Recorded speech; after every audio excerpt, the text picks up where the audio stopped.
Harihi Om. Shri Gurubhyo Namaha. These slokas are recorded by separating the stanza word by word for easy learning. Please share your feedback in the comment. Kindly subscribe and share to others. Om Namo Bhagavate Vasudevaya. Om Namo Narayanaya.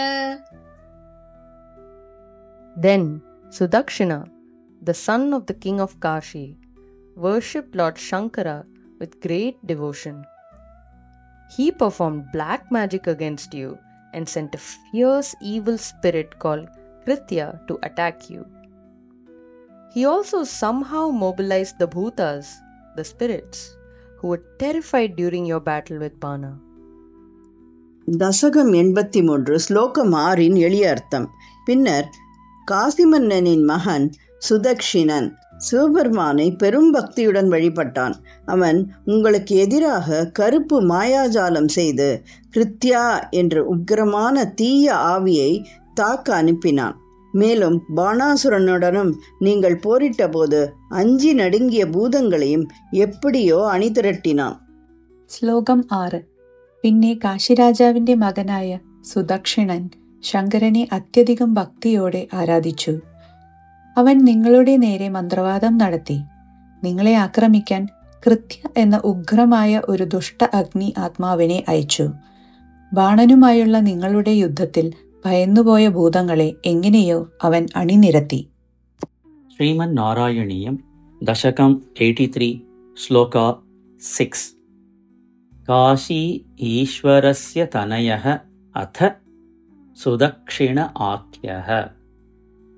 Kashi ഈശ്വരസ്യ തനയഃ അഥ സുദക്ഷിണ ആഖ്യഃ. കാശീശ്വരസ്യ തനയോഥ സുദക്ഷിണാഖ്യഃ. കാശീശ്വരസ്യ തനയോഥ സുദക്ഷിണാഖ്യഃ. കാശീശ്വരസ്യ തനയോഥ സുദക്ഷിണാഖ്യഃ.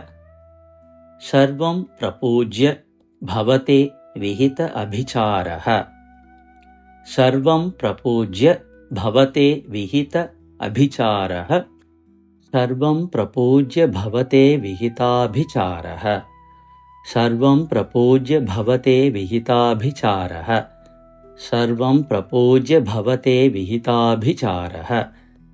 കാശീശ്വരസ്യ തനയോഥ സുദക്ഷിണാഖ്യഃ.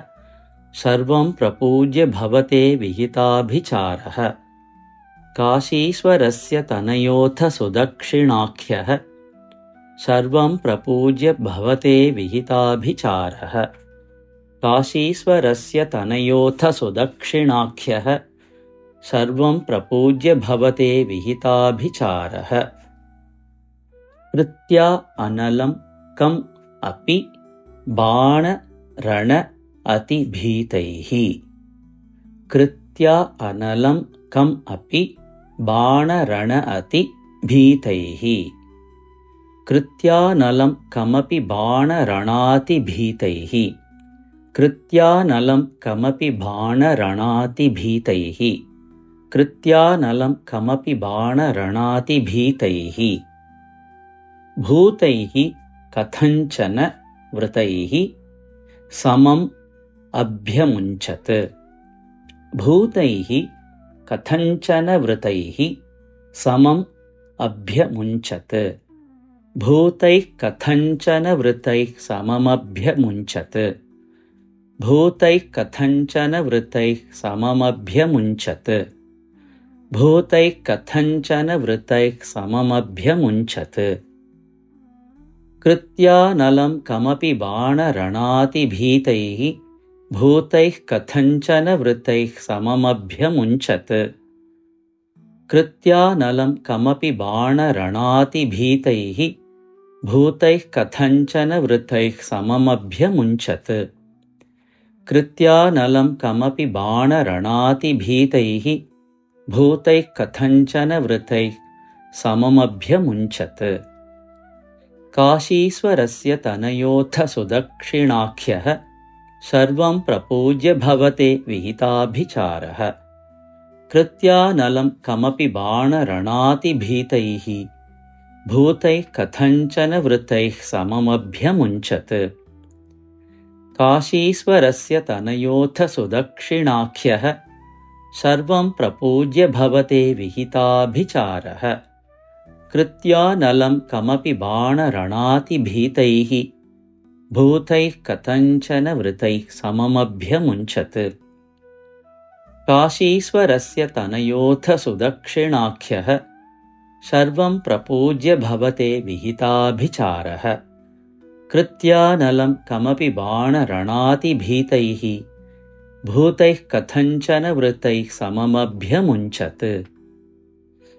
काशीश्वरस्य तनयोऽथ सुदक्षिणाख्यः सर्वं प्रपूज्य भवते विहिताभिचारः। कृत्यानलं कमपि बाणरणातिभीतैः भूतैः कथञ्चन वृतैः सममभ्यमुञ्चत्। काशीश्वरस्य तनयोऽथ सुदक्षिणाख्यः सर्वं प्रपूज्य भवते विहिताभिचारः। कृत्यानलं कमपि बाणरणातिभीतैः भूतैः कथञ्चन वृतैः सममभ्यमुञ्चत्। काशीश्वरस्य तनयोऽथ सुदक्षिणाख्यः सर्वं प्रपूज्य भवते विहिताभिचारः। कृत्यानलं कमपि बाणरणातिभीतैः भूतैः कथञ्चन वृतैः सममभ्यमुञ्चत्।